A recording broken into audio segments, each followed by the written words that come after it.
ہمارے بچوں کے سروں پہ ہاتھ رکھنا اور ان کو بتانا کہ تمہارے والدین کی قبریں نہیں ہیں، تمہارے والدین کو پانی کے اندر پھینک دیا گیا، تمہارے والدین کی آنکھیں نکالی گئیں اور اس کے ساتھ ساتھ سر پہ ہتھوڑے مارے گئے اور اس کے بعد ان کو پانی کے سپرد کر دیا گیا بلکہ پھینک دیا گیا، اور یہ بھی ہمارے بچوں کو بتانا کہ تمہارے بہتر مستقبل کے لیے تمہارے جو باپ تھے وہ آگے بڑھنا چاہتے تھے لیکن بدقسمت رہے اور زندگی نے ساتھ نہ دیا۔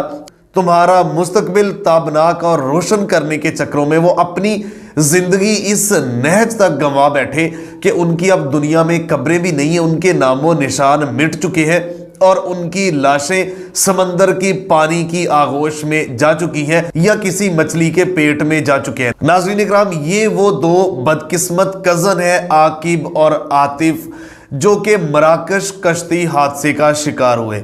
ناظرین اکرام، انسانی سمگلنگ کا ایک اور بڑا المناک واقعہ سامنے آیا کہ مراکش کے پانیوں میں ایک اور کشتی جو ہے نا وہ جان بوجھ کر ڈبو دی گئی۔ وہی نہ کہ پاکستان میں وہ اپنا مستقبل محفوظ نہیں سمجھتے اور قانونی اور غیر قانونی سارے حربے استعمال کرتے ہوئے پاکستانی نوجوان یہاں سے نکلنا چاہتے ہیں۔ وہ یورپ میں کبھی ڈنکی لگا کے کبھی کچھ کر کے، یونان کشتی حادثے کی ابھی تک باز گشت ختم نہیں ہوئی تھی کہ یہ مراکش کشتی حادثے نے ایک دفعہ پھر پاکستانیوں کے غم جو تھے، جو زخم تھے، وہ دوبارہ بحال کر دیے۔ ناظرین اکرام، پاکستانی حکومت نے ایکشن تو لیا لیکن انسانی سمگلروں کے خلاف ابھی تک کوئی مستقل کریک ڈاؤن نہیں ہو سکا تاکہ ان کو نتھ ڈالی جا سکے، یہ پاکستانی ماؤں اور بہنوں کے بھائی اور ماؤں کے جوان سالہ بیٹوں کو یہ زندہ چبا نہ سکے۔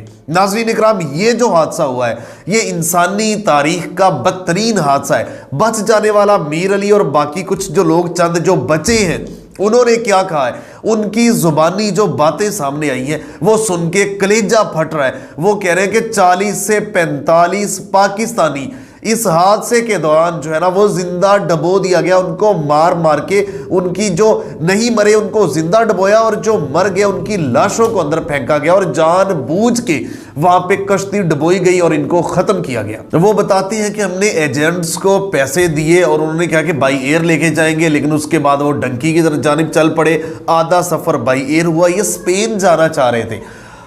اب راستے میں انہوں نے کہا کہ جو افریقی لوگ تھے ان کے ہینڈ اوور ہمیں کیا گیا اور مراکش کے پانیوں میں 13 دن تک ہم ان سے لڑتے رہے۔ وہ ہم نے مقابلہ کیا 13 دن، جب لڑ کے تھک ہار کے ہماری بس ہو گئی، ان کی اور بھی کشتیاں، ان کی فورس، وہ قبیلے کے ڈنکی لگانے والے، ڈبونے والے، لگوانے والے، وہ تو وہی لوگ تھے۔ یہ 13 دن ان سے نہتے لڑتے رہے، ان سے ان کی جیکٹس بھی لے لی گئی اور لائف جیکٹس، ہر چیز ان سے جو ہے نا وہ لینے کے بعد، اس کے بعد جب 13 دن لڑنے کے بعد وہ تھک ہار گیا تو انہوں نے کہا کہ پھر ہم ان کی منتیں کرنے لگ گئے، ہم ان کی منت سماجت کہ ہماری جان بخش دو، جتنے پیسے چاہیے آپ لوگوں کو اور منگوا دیں گے لیکن ہماری جانیں نہ لو۔ لیکن انہوں نے کہا کہ ان کا روز کا معمول تھا، رات کو وہ ہاتھ پاؤں ہمارے باندھتے تھے، ہمیں مارنا شروع کر دیتے تھے، سر پہ ہتھوڑے مارتے تھے، آنکھیں نوچتے تھے، نکالتے تھے۔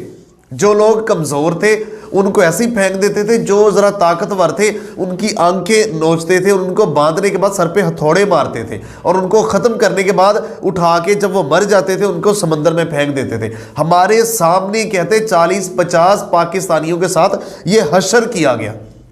یہ پاکستانیوں کی جان کی وقت ہے۔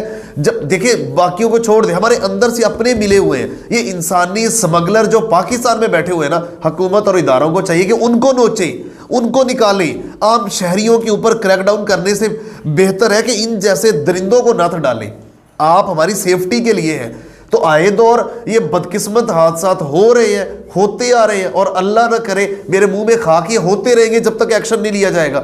تو یہ ایک بہت بڑا المناک، افسوسناک اور انسانی تاریخ کا ایک شرمناک ایک اور واقعہ سامنے آیا کہ پاکستانیوں کو زندہ سمندر برد کر دیا گیا. پہلے ان کو مارا جاتا رہا, سر پہ ہتھوڑے مارے جاتے اور اس کے بعد آنکھیں نکالی جاتی, پھر ان کو سمندر میں پھینکا جاتا.